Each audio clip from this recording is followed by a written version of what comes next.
नमस्कार मंडळी, कसे आहात तुम्ही? मजेत ना? मजेतच असायला हवं. ढोकळा पाहताच तुमच्या लक्षात येईल हा किती सॉफ्ट, स्पंजी आणि अगदी मऊसूत कापसासारखा मऊ झालेला आहे बघा. मी तुम्हाला सहजतेने तोडूनसुद्धा दाखवला आहे. आतमधली जाडी तुम्ही बघू शकता. आणि हा ढोकळा आपण बिना इनो, बिना बेकिंग सोडा, बिना सायट्रिक ॲसिडचा बनवलेला आहे. याच्यामध्ये आपण अजिबातही सोड्याचा वापर केलेला नाही इनोचा वापर केलेला आहे. तरीसुद्धा याला किती अप्रतिम अशी जाडी आलेली आहे. तुम्ही बघू शकता. अगदी जाळीदार, मऊसूत, मस्त असा सॉफ्ट स्पंजी ढोकळा बनून तयार होतो बघा, जर तुम्ही या ट्रिकने बनवला तर. आणि ढोकळा बनवताना बऱ्याचशा अडचणी येतात. जसा ढोकळा हा मधातच पिचकतो किंवा मग असा चिवी बनतो, हार्ड बनतो, तर ते कशामुळे होतं आणि कोणत्या चुका टाळाव्या हे मी या व्हिडिओमध्ये अगदी सविस्तर सांगितलेलं आहे. तर प्लीज व्हिडिओ पूर्ण पाहावा. आणि तुम्हा सर्वांना एक छोटंसं निवेदन, रेसिपी जर आवडली तर लाईक करायला विसरू नका. ढोकळा पाहता क्षणी तुमच्या लक्षात येतच आहे, तर चला पटकन बनवायला घेऊयात असाच मस्त स्पंजी जाळीदार ढोकळा. आता ढोकळा बनवताना सर्वात पहिले येते ते म्हणजे साहित्यामध्ये प्रमाण अचूक असलं की ढोकळा परफेक्ट बनतो. आणि अचूक प्रमाणात आज मी तुम्हाला ढोकळा बनवून दाखवत आहे. साहित्याची लिस्ट तुम्हाला दिसत असेलच, डिस्क्रिप्शन बॉक्समध्ये सुद्धा देईल.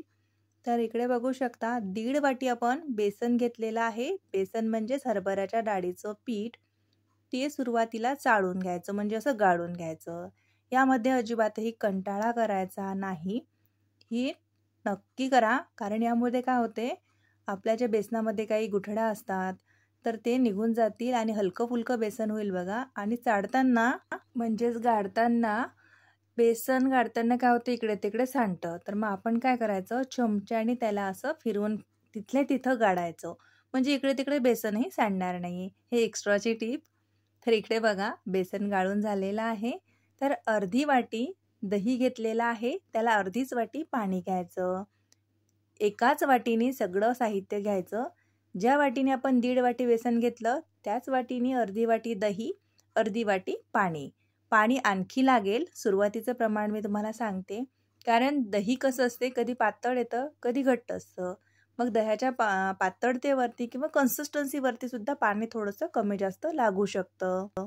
सुरुवातीला जे सांगितलेलं प्रमाण आहे तेवढंच पाणी घालायचं. नंतर हे चांगलं असं मिक्स करून घ्यायचं. याच्यामध्ये कुठल्याही प्रकारची गुठळी किंवा लम्प्स राहता कामा नये.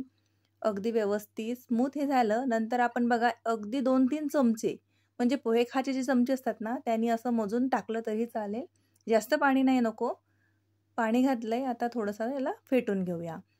तर आता ढोकळा आतपर्यंत मॉइस्ट राहण्यासाठी आपण याच्यामध्ये 1 टेबलस्पून तेल घातलेलं आहे, अर्धा चमचा मीठ घातलंय आणि 1 चमचा साखर घातलेली आहे. साखर घातल्याने ढोकळा मस्त चवदार बनतो, सोबतच तो त्याला वेगळीच जाळी येते बघा. आणि अगदी 1 पिंच म्हणजे 1 चुटकी हळद घातलेली आहे. हळद जास्त नको, हळद जर जास्त झाली तर ढोकळा उग्र लागतो.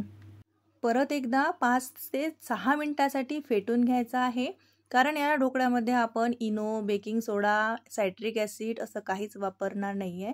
त्यामुळे याच्यामध्ये याला 5 ते 6 मिनटं असं मस्त फेटून घ्यायचं, जेणेकरून आपलं जे हे सारण आहे ते हलकं फुलकं होईल. चला आता सारण साईडला ठेवूयात आणि एक महत्त्वाचं काम करून घेऊयात.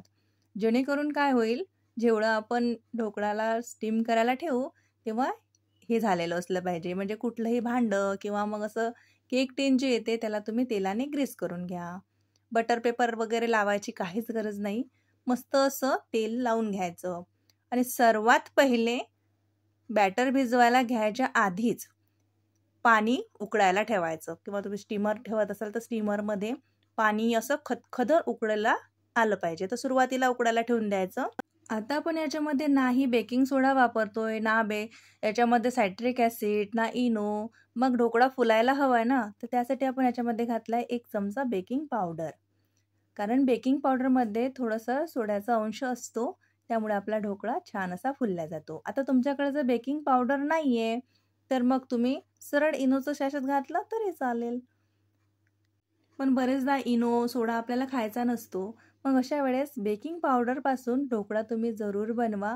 मस्त हलका फुलका जाडीदार ढोकळा बनून तयार होतो बघा. बॅटरची कन्सिस्टन्सी तुम्ही बघितली. 1 ते 2 वेळा छान असं टॅप करून घ्यायचं. मी पाणी आधीच इकडे उकडायला ठेवलं होतं कढईमध्ये. बघू शकता या पद्धतीने पाणी उकडलेलं पाहिजे. अगदी मस्त असं खोलतं पाणी असलं की त्यामध्ये हे बॅटरचं भांडं ठेवायचं. इथे ही महत्त्वाची टिप, जर पाणी थंड असेल आणि जसा ढोकळा शिजेल तसं पाणी गरम होईल, तर ढोकळा हा व्यवस्थित फुलणार नाही. तो जागेवरती चपटा होईल किंवा मग तो चिवट होईल. रट किंवा तो आपण म्हणतो ना की असं अगदीच चांबट झालाय तसला प्रकार काही होईल. म्हणून पाणी आधी छान उकडलं पाहिजे, नंतरच त्याच्यामध्ये ढोकळ्याचं भांडं ठेवावं. आणि 15 मिनिटासाठी मीडियम टू हाय फ्लेमवरती ढोकळा स्टीम करून घ्यायचा. अगदीच लो फ्लेमवरती ढोकळा स्टीम करायला ठेवायचा नाही. आणि ढोकळा जास्त स्टीमसुद्धा करायचा नाही. जास्त जर वेळ स्टीम करायला तुम्ही ठेवला तर त्याने सुद्धा ढोकळा चिवट होतो, तो दबतो, हार्डसा बनतो. म्हणून 15 मिनिटात ढोकळा बनून तयार होतो बघा, जर तुम्ही हाय फ्लेमवरती बनवला तर. इकडे बघू शकता, मी आधीसुद्धा एकदा चेक केलं होतं. मस्तच ढोकळा छान स्टीम झालेला आहे, कडेने सुद्धा सुटलेला आहे. साईडला ठेवूयात. आत्ता जे मार्केटमध्ये ढोकळा मिळतो, जे हलवाई स्टाईल स्टिक म्हणा इथे तुम्ही, ते काय करतात, एक साखरेचा पाक किंवा साखरेचा पाक नाही म्हणू शकत आपण इकडे, साखरेचं एक पाणी बनवून तयार करतात बघा. ते काय करतात, आता आपलं जेवढं प्रमाण आहे त्यानुसार आपण पाणी घेतलं. जसं मी पाऊण वाटी पाणी घेतलं, त्यामध्ये 5 चमचे साखर घातली. आता हे साखरेचा पाक वगैरे नाही करायचा आपल्याला, इथे नुसतं शुगर सिरप इथे हे बनवून घ्यायचं आहे. म्हणजे साखर अशी मेल्ट झाली, छान अशी उकळी आली की हे काढून घ्यायचं. त्याचे फायदे मी तुम्हाला पुढे सांगेल. तोवर तडका करून घेऊयात. अगदी बेसिक आणि सिंपल तडका आपण ढोकळ्यावरती घालूयात. जसं की तेल गरम झालं की त्यामध्ये मोहरी घालायची. मोहरीची क्वांटिटी थोडीशी जास्त ठेवायची, छान लागतं ढोकळ्यामध्ये. हिरवी मिरची कट करून आणि कढीपत्ता, आणि हो, हिंग जरूर घालावा. सुरुवातीला घालायचा, मी विसरले होते म्हणून शेवटी घातलं. तोवर बघा ढोकळा काय मस्त आपला इथे सुटतंय. मस्तच कडेने अगदी सहजतेने सुटलेला आहे. अगदी परफेक्ट ढोकळा बनून तयार झालेला आहे. तर चला काढून घेऊयात. बघू शकता भांड्याला अजिबातही चिटकला नाहीये. मस्तच जाडी तुम्ही बघू शकता, अगदी हलका फुलका ढोकळा बनून तयार झाला. आणि वरची बाजू सुद्धा तुम्ही बघू शकता, अजिबातही पिचकली नाही किंवा दबलेली नाहीये.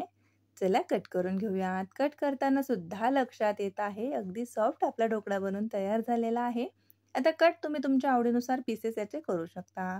असं कट करायचा आणि जे आपण शुगर सिरप, जे साखरेचं पाणी बनवलंय ते याच्यावरती भरभरून घालायचं.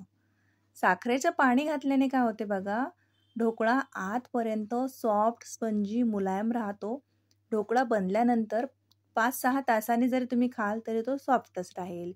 कारण ते लोक एकदम बनवतात आणि दिवसभर विकतात. मग ते काय करतात, त्याच्यावरती नेहमी साखरेचं पाणी घालत राहतात. म्हणजे काय होते, ढोकळा हा घशात अटकत नाही, तो कोरडा होत नाही आणि आतपर्यंत अगदी मस्त असा ज्युसी लागतो बघा. तर साखरेचं पाणी जरूर घालावं.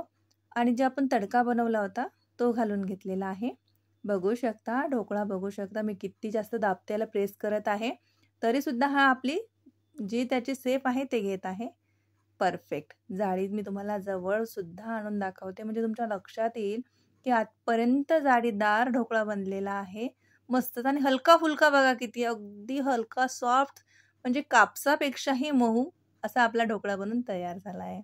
बघू शकता मस्तच, अजिबातही चिकट चिवट सांबट असला काहीच प्रकार नाहीये. सहजतेने बनलाय, पण अगदी अप्रतिम बनलाय. बिना बेकिंग सोडा, बिना इनो, बिना सायट्रिक ॲसिडचा ढोकळा तुम्ही नक्की बनवा, खूप जास्त आवडेल. नो फेल रेसिपी आहे.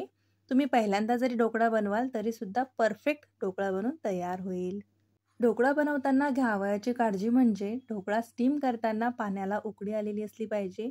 ढोकळ्याचं जे साहित्य घेतलेलं आहे ते अगदी प्रमाणबद्ध असलेलं पाहिजे.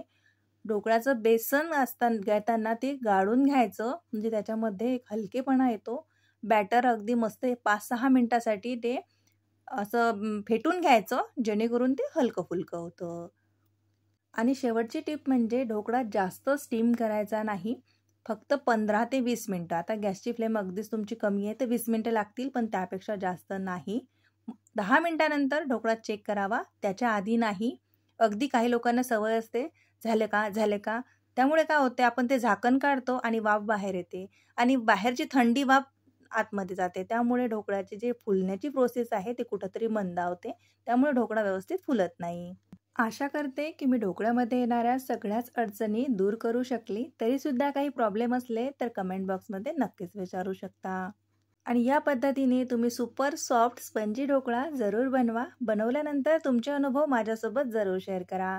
रेसिपी आवडली असेल तर लाईक करा, हक्काने सबस्क्राईब करा, कारण या चॅनलवरती तुम्हाला अशा साध्या, सरळ आणि सोप्या रेसिपीज पाहायला मिळतील. आणि बेल आयकॉन जर क्लिक केलं तर तुम्ही त्या मिससुद्धा नाही करणार. तर भेटूया नवीन व्हिडिओमध्ये. तोवर मजेत राहा आणि सर्वात महत्त्वाचं म्हणजे स्वातीज रेसिपीज पाहत राहा. Swati's recipe Marathi YouTube channel म्हणजे रेसिपी आपली आपुलकीची.